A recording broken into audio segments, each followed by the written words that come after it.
haben möchtest, Salome.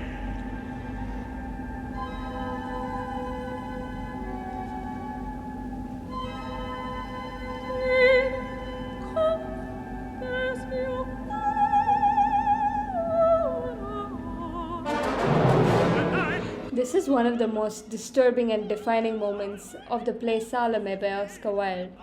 Strauss's score leaves us feeling discomfort on an even broader level.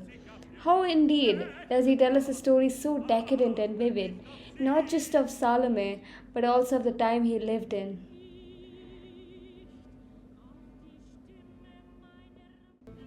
In 1902, Richard Strauss attended a private screening of Max Reinhardt's production of Salome, translated to German by Hedwig Lachmann.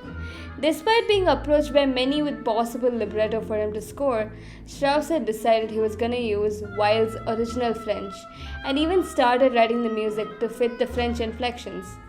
To go through with this, he called to Romain Rolland, who, though initially reluctant as he disliked the Wilde play, agreed to help him out.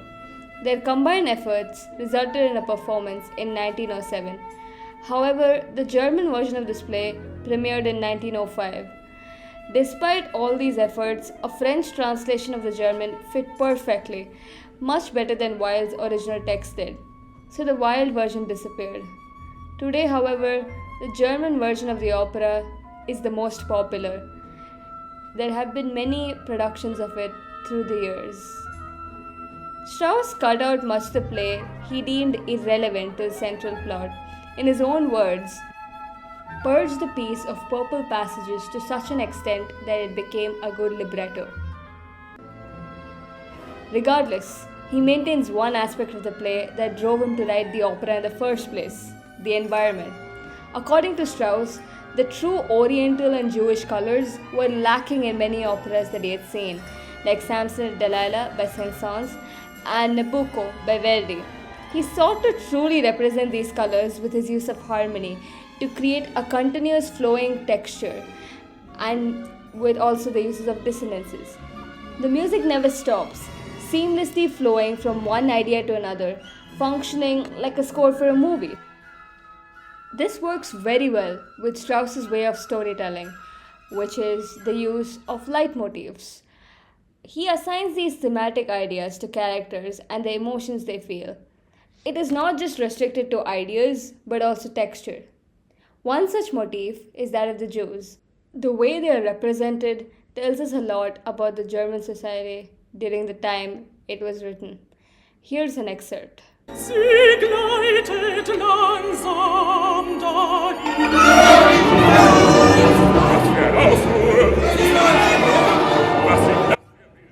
The motif is played by oboes, mimicking a cacophony. It is described as an uproar from outside the banquet. Furthermore, later in the opera, there occurs an argument between a quintet of Jews.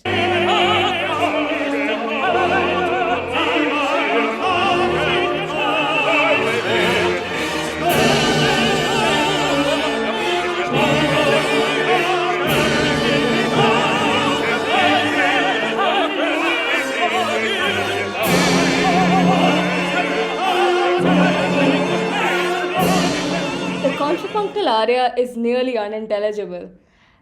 The quintet consists of 4 tenors and 1 bass, adding to the comedic effect Strauss intended. He notes in a letter written in 1935 to Stefan Zweig that he is caricaturing the 5 Jews as well as Herod when the latter joins the argument. Strauss's views on anti-Semitism are ambiguous. The next leitmotif is that of Johanna Ernst.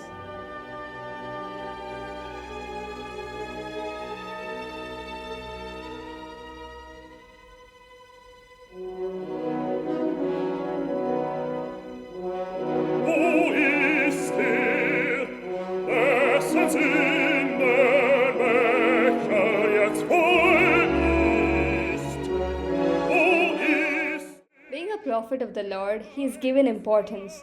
The horns play this motif and it is largely diatonic, in contrast to Salome's motifs and the Jew's motif, characterizing him as a holy and chaste man. One of the most important thematic ideas is that of Salome's.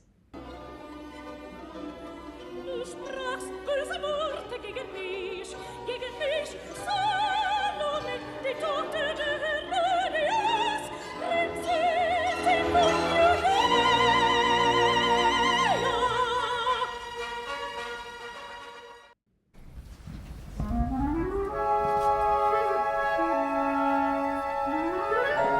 Wie schön ist die Prinzessin Salome. The opera itself, without an overture, begins with the Salome motif, a chromatic clarinet line that quickly moves from C sharp minor to major, which reflects on Salome's flighty nature. This theme occurs when Salome isn't even on stage. She is merely described in the lines. The motif mutates and appears in various forms, whether Salome is on or off stage. Another theme associated with the title role is a waltz-like motif.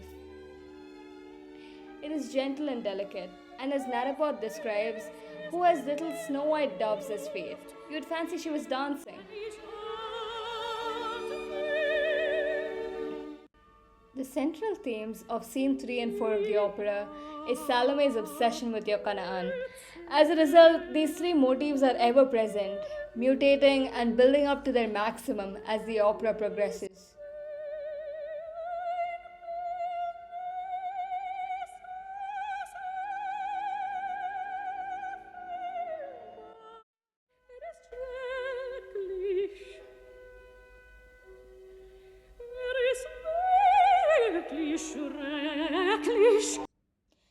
Schrecklich. He is terrible. These are the words with which this obsession motif first appears. Through her conversations with Yokanaan, we hear many iterations of this. It also guises itself as a romantic motif, as Salome very passionately describes her affection.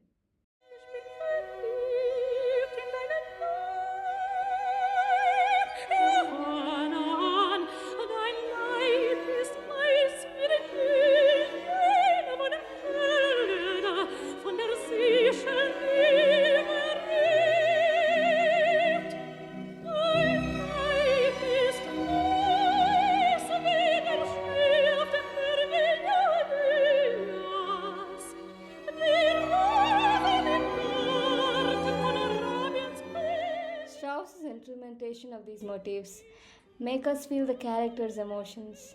The obsession motif played by the clarinet evokes its sinister form, something inherently toxic about her infatuation.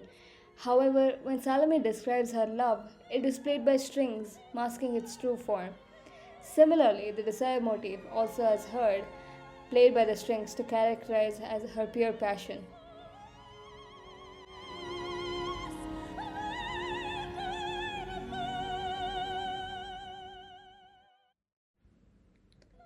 Lastly, we see the kiss motif, serving as a musical question that finally gets answered at the end of the opera. Strauss uses Wilde's repetition of phrases to continually build tension and make the music increasingly maddening with each repeat.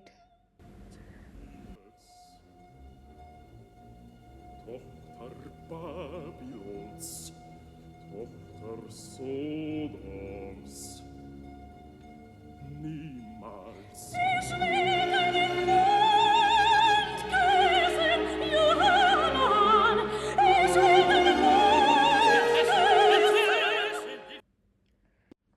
Much of Strauss's music up until Salome was hugely romantic, following the footsteps of his contemporaries Wagner and Liszt, but it is his use of dissonance that makes him stand out.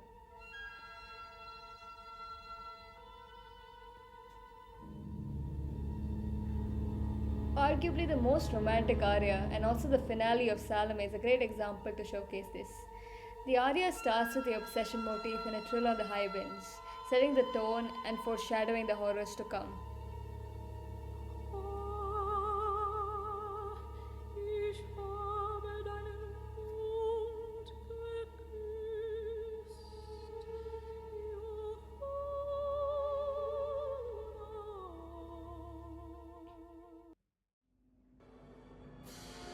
Looking at a much more specific part of the aria, Strauss writes a chord, now known as the Salome chord, which along with the dissonant textures of the opera help transition between late Romanticism and Modernism.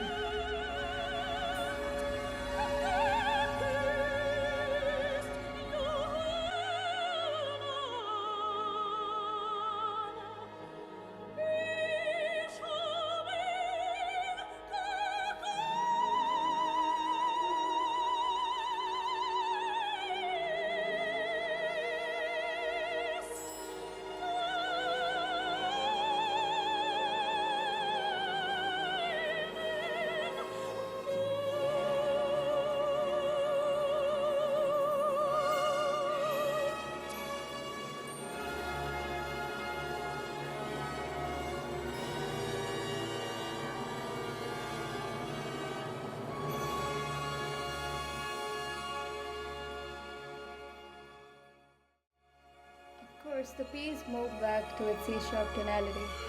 But Strauss foreshadows the gruesome death sentence it headed orders with just that one chord.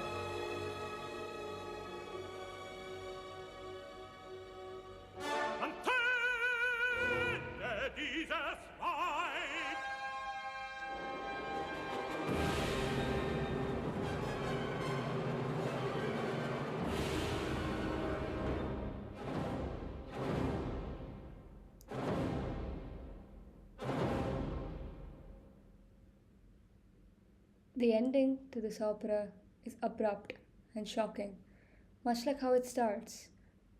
No overture and straight into the story.